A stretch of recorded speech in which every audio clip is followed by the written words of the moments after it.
Have I ever told the story in this podcast of when I was arrested by thanks to a secret shopper for shoplifting?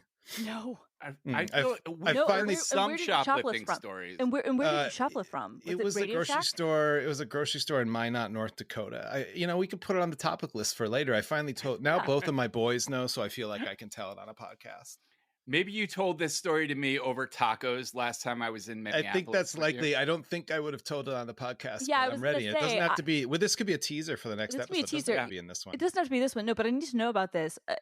I've never shoplifted. That's the one thing I've never done. I've never shoplifted. I've stolen plenty of things from digital. You wouldn't download a car. Oh, but I would. But I would definitely download a virtual car. But I've never shoplifted, not because I even am that opposed to it. I mean, I am, but I'm not. I'm indifferent is what I should say. If it's not my store, I'm going to be completely selfish. I kind of don't care. But you shouldn't steal from mom and pops or whatever. I'm not. Yeah. For it, For sure. I'm indifferent is what I'm trying to say. Yeah. But and I want to be clear. The last time I shoplifted was this story, and it was in 1998. Just so we clear for the record. Any perspective, employers, it's over. The statute of limitations actually does apply here. No, I'm just saying, for me, it wasn't a moral reason why I never shoplifted. I just knew that I would get caught. Yeah. Yeah, Yep. I was always getting in trouble for shit other people did. I didn't need to tempt fate. Right. And I never really got a rush out of shoplifting. I tried it, and it other people would do it for the thrill of it. Yeah. Do you guys remember a little craze called wahooing? Oh, remind me. I mean, I think I'm familiar. You bring something sizable up to the checkout at the counter, and when they ring it up, you just yell wahoo and you run out of the store. Okay. And to me, that was a little more interesting than trying to hide things in a trench coat. Totally. And half the time, shoplifted a trench coat. half the time we would go back and just pay for it, because it wasn't about we couldn't afford bread, so we were shoplifting to feed our families. We were just, teenagers. No, I mean, I never did that, and I never dined and dashed. Although we did do a thing once when I was 16, where we wanted to see how many restaurants we could get kicked out of in 24 hours by starting fake fights in Denny's and IHOP, and it's really hard to get kicked out of an IHOP. I was gonna say. Waffle House too. Well, we didn't even try at Waffle House. Waffle House, we would know better than trying there, because they're not just yelling at one another.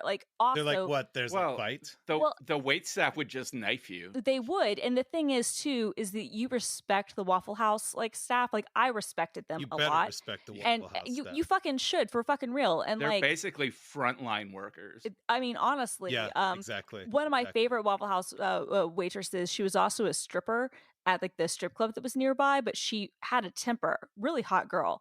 And so they would she would lose her job as a stripper, and then she'd come back to Waffle House. And then Waffle House blacklisted her a few times, but this is before their computer systems could really do that. So she just lied about who she was, and she'd go to a different store. But she'd also been blacklisted by IHOP, I think. And her boyfriend was a drug dealer and had all kinds of really expensive sound equipment. And she and I used to talk about high-end stereo equipment all the time, which is a weird thing to do when you're drunk at 4:00 in the morning. Not but if you're a dude.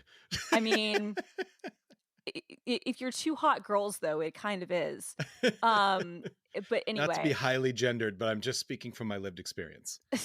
But anyway, that's a tangent. But yeah. I never did wahooing, but we would try to get kicked out of restaurants. Because that was just funny. That sounds stressful as hell to me. Everything I did wrong, I did quietly. When really the only thing I did technically wrong was shoplifting, and then immediately after I stopped that, I started going illegally to Iraq. It was just I had to be breaking the law somehow.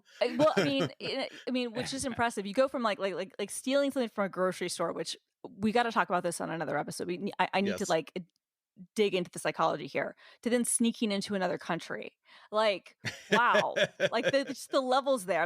I'm stealing some gum to I'm literally I'm literally crossing the border into a country that I'm not supposed to be in. With medical supplies that I'm smuggling Right. in because it's illegal for Americans to be there. This is, for anyone who's wondering, this is pre-war. This is during the sanctions. It wasn't illegal for Americans to be there once there were Right. Once the war was there, then it's like, oh no, come on over. Want a gun? Want some what's weapons? illegal about Abu Ghraib? No, it's fine. Come on in. It's fine. Come on in. We'll do it. But yeah, before that, the sanctions. Yeah. Yes. Anyway, okay, we'll pin that. It is. I will just say as a added teaser. This mostly happened on tour, because when you're on tour, you feel it's like Deadwood. There's no law at all, and my brother and I both had this tendency, we'll call it. And my brother had a great story which I'll share, but that I recently had drafted up by Dali. And I'm trying to draft up other stories from being on tour, which I mentioned when Merlin was on, but that was one, and I'll talk about that that'll be the show art when we go. Awesome. All right. So maybe my brother should be our guest, because he and I were the shoplifters together. I was telling you guys about some weird dreams I had, and it would be amazing to get Dali to illustrate those. And I've been doing it. Up, I've been doing it with my weird dreams. I've been doing it with my weird dreams. I love it.